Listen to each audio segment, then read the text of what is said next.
এখন আমি আপনাদের সাথে যে স্টোরিটা শেয়ার করতে চলেছি এই স্টোরিটা একদম রিয়েল এবং সত্য একটি ঘটনা, এবং এই ঘটনাটি ঘটে আমারই সাথে। তো এই গল্পটি শোনানোর আগে আপনাদের কাছে আমার একটি রিকোয়েস্ট থাকবে, যদি আপনারা আমার এই চ্যানেলে নতুন হয়ে থাকেন তাহলে প্লিজ প্লিজ প্লিজ চ্যানেলটি সাবস্ক্রাইব করে দিবেন, আর যদি ভিডিওটি একটু ভালো লেগে থাকে তাহলে অবশ্যই একটি লাইক দিয়ে দিবেন। তো দেরি না করে চলুন মূল গল্পে যাওয়া যাক। তো আমি গ্রামের ছেলে, সেটা আমি প্রায় প্রত্যেক ভিডিওতেই বলেছি, আবারও বলতেছি আমি গ্রামের ছেলে। আমরা গ্রামের ছেলে সবাই মিলে পিকনিক করতেছিলাম। আমরা পিকনিক করি একদম ফাঁকা একটি জমির মাঝখানে গিয়ে। তো আমরা বেশ 5-7 জনের মতো একটি ফাঁকা জমির মাঝখানে গিয়ে পিকনিক করতেছিলাম। তো তখন প্রায় রাত 3টা বাজে। তো প্রায় রাত 3টা নাগাদ তখন কয়েকজনের মাথায় বুদ্ধি আসে যে তারা খেজুরের রস খাবে। এখন তো শীতের সময়, এখন প্রায় সকল খেজুর গাছেই রস লাগানো আছে। তো আমার সাথে কয়েকজন ছিল, মানে আমার বন্ধু বান্ধব, আমার ছোট ভাইরা ছিল। আমার ছোট ভাই ছিল 2-3 জন, তারা তেমন ছোট না, আমার থেকে অল্প একটু ছোট হবে। তো তারা বলে যে খেজুরের রস খাবো। আমাদের বাড়ির পাশে একটি খেজুর গাছ আছে, ওই গাছে একজন লোক রস লাগিয়েছে, তো ওখান থেকে আমরা চুরি করে এনে খেজুরের রস খাবো। আপনারা যারা গ্রামে থাকেন অবশ্যই পিকনিক করেন, আর পিকনিক করলে রাতের বেলা কত যে দুষ্টুমি করেন সেটা আপনারা অবশ্যই জানেন। তো আপনারা যদি এরকম দুষ্টুমি করে থাকেন তাহলে অবশ্যই কমেন্ট বক্সে জানাবেন। দুষ্টুমি করে আমাদের সাথে থাকা 3 জন তারা বললো যে আমরা খেজুরের রস পেরে আনি।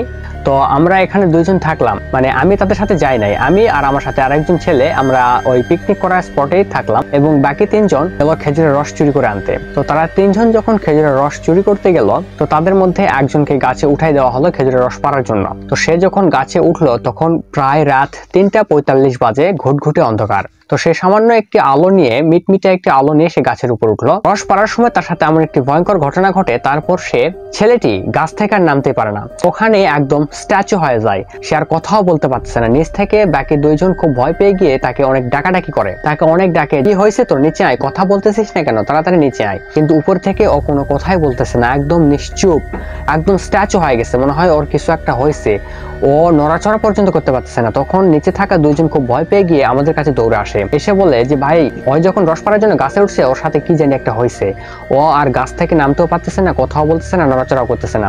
তো তখন আমরা এখানে থাকা 2 জন দৌড়ে গেলাম, সেখানে গিয়ে দেখি হ্যাঁ, সে ওইখানে ওই অবস্থায় গাছের একটি ডাল ধরে, মানে খেজুর গাছের পাতা ধরে একদম স্ট্যাচু হয়ে বসে আছে ওই জায়গায়, মানে নড়াচড়াই করতে পারতেছে না।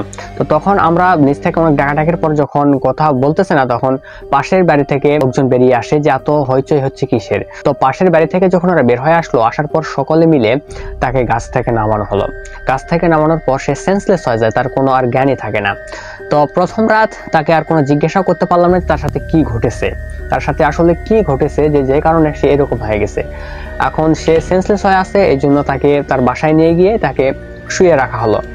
শুয়ে রাখার পর পরের দিন সকালে যখন ওর জ্ঞান ফিরলো, মানে ও যখন ঘুম থেকে জেগে উঠলো, তখন ওকে জিজ্ঞেস করা হলো যে সেদিন, মানে গত রাতে তার সাথে কি ঘটেছে, সে এমন করলো কেন, সে এমন রিয়াক্ট করলো কেন, সে গাছে ওরকম স্ট্যাচু হয়ে গেল কেন, সে কথা বলতেছে না কেন। তখন সে এমন একটি কথা বললো যেটা শুনে সবাই একদম থমকে যায়, সবার গায়ের লোম একদম দাঁড়িয়ে যায় তার কথা শুনে।